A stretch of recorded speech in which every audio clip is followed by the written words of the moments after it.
ప్రభుత్వ భూమిని integrated school building కోసం ఉపయోగించడం చాలా సంతోషంగా ఉందని సిపిఐ నాయకులు అన్నారు. జనగామ జిల్లా జాఫర్గఢ్ మండలం కోనాయిచలం గ్రామ శివారులో ఉన్న సర్వే నంబర్ 161/C/2 లో ఉన్న 26 ఎకరాల 22 గుంటల భూమి గతంలో బీఆర్ఎస్ పార్టీ నాయకులు కొందరు ఆక్రమించేందుకు ప్రయత్నించారు. సిపిఐ పార్టీగా పోరాడి ఎర్ర జెండాలు పాతి ఇల్లు లేని నిరుపేదలకు ఇవ్వడంతో రెవెన్యూ అధికారులు స్పందించి ఇది ప్రభుత్వ భూమిగా గుర్తించి హద్దులు పాతడంతో భూమి అన్యాక్రాంతం కాకుండా కాపాడమని తెలిపారు.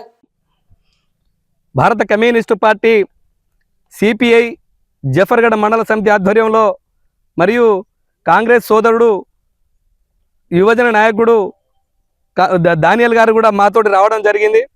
ఇక్కడ వచ్చినటువంటి ప్రధాన ఉద్దేశం 2015-16 సంవత్సరం నుండి మేము భారత కమ్యూనిస్టు పార్టీ సిపిఐగా ఇక్కడ గిరిజనులను అదేవిధంగా బడుగు బలహీన వర్గాల ప్రజల్ని ఏకం చేసి జెండాలు పాతి ఈరోజు ఈ భూమిని అనేది ప్రభుత్వం స్వాధీనపరచుకోవాలి, లేదంటే పేదలకు పంచాలి అనే నినాదంతో ఎర్ర జెండాలు పాతి అనేకమైనటువంటి ఇబ్బందులు పడ్డటువంటి పరిస్థితి ఉంది. నేటి వరకు కూడా ఏమన్నా అధికారులు కానీ పోలీస్ వ్యవస్థ కానీ ఏం వచ్చినా ఇక్కడ మొదటగా అడిగేది ఎవరిని అంటే సిపిఐ పార్టీ నాయకులు ఎక్కడ ఉన్నారు అని చెప్పేసి అరెస్టులు మధ్య చేయడం అనేది ఇప్పటివరకు చూసినాం.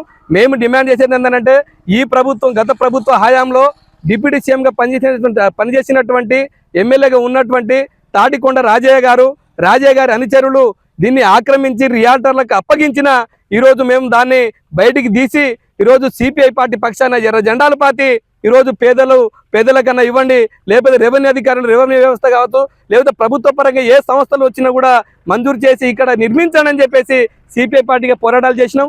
అందులో భాగమే ఈరోజు ప్రజాపాలన వచ్చినటువంటి ప్రజాపాలనతో ముందడుగు వేసినటువంటి ప్రభుత్వం ఈరోజు రేవంత్ రెడ్డి ప్రభుత్వం. ఈ రేవంత్ రెడ్డి గారు స్టేషన్ గన్పూర్ నియోజకవర్గం మొత్తం కూడా వెనుకబడి ఉంది. ఈ నియోజకవర్గాన్ని అభివృద్ధి చేయాలనే ఆకాంక్షతోటి స్థానిక ఎమ్మెల్యే గారి చొరవతోటి ఈరోజు ఇక్కడ నేషనల్ ఇంటిగ్రేటెడ్ స్కూల్ మంజూరైంది 200 కోట్ల రూపాయలతోటి. ఈ మంజూరైనటువంటి స్కూలు ఈ ప్రాంతంలో రావడం అనేది హర్షించదగ్గ విషయం. ఈ ముఖ్యమంత్రి గారికి కూడా సిపిఐ పార్టీ పక్షాన మేము అభినందనలు తెలియజేస్తా ఉన్నాం. తక్షణమే మీరు నిర్మించదలుచుకున్నటువంటి మంజూరైనటువంటి ఇంటిగ్రేటెడ్ స్కూల్ను త్వరితగతిన పనులు ప్రారంభించాలి. ఇక్కడ ఉన్నటువంటి రాబోయే విద్యా సంవత్సరం నాటికి ఆ స్కూల్ ప్రారంభించి విద్యా బోధన అందించే విధంగా స్థానిక ఎమ్మెల్యే ముఖ్యమంత్రి గారు చొరవ చూపాలి. గతంలో మేము సిపిఐ పార్టీగా ఎన్నో పోరాటాలు చేసి ఎన్నో ఆందోళనలు చేసి ఎన్నో ఉద్యమాలు చేసి కాపాడితే కొంతమంది నాయకులు కావచ్చు, కొంతమంది వ్యక్తులు కావచ్చు, ఇది మా పోరాటం, ఇది మేము చేసిన పోరాటం అని చెప్పడం అనేది కరెక్ట్ కాదు. ఇది కమ్యూనిస్టు పార్టీ పోరాటం, అందులో ముఖ్యంగా సిపిఐ పార్టీ పోరాటం. దీన్ని గుర్తించాలి. ఇక్కడ ఉన్న గిరిజనులు కావచ్చు, దాదాపు ఈ మండలంలో ఉన్న గన్పూర్ నియోజకవర్గంలో కావచ్చు, ఈ నియోజకవర్గ వ్యాప్తంగా కోనాచలం ప్రభుత్వ భూమి ఎవరిదే అంటే ఎవరు కాపాడారంటే సిపిఐ పార్టీతో వాళ్ళు కాపాడారు, ఎర్ర జెండా కాపాడిందని చెప్పి చెప్తా ఉంటారు తప్ప వ్యక్తిగా కావచ్చు మా కోసం కావచ్చు చెప్పుకునేది కాదు.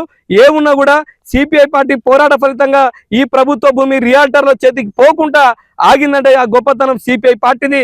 సిపిఐ పార్టీ వెనుక ప్రజానికానిది అందరి మమేకంతో ఎర్ర జెండాలు పాతితే ఆగినటువంటి భూమి కాబట్టి త్వరితగతిని ప్రభుత్వం తీసుకున్న నిర్ణయాన్ని తూచా తప్పకుండా పాటించి ఈ వచ్చే విద్యా సంవత్సరానికి ఈ ప్రభుత్వ ఇంటిగ్రేటెడ్ స్కూల్ నిర్మించి విద్యా బోధన అందించాలని ఈ ప్రభుత్వాన్ని కోరుతా ఉన్నాం. గతంలో ఎవరైతే ఈ భూమిని కబ్జా చేయాలని కబ్జాకు గురి కావాలని చూసిరో కబ్జా చేసిరో వారి మీద తక్షణమే చట్టపరమైన చర్యలు తీసుకోవాలి.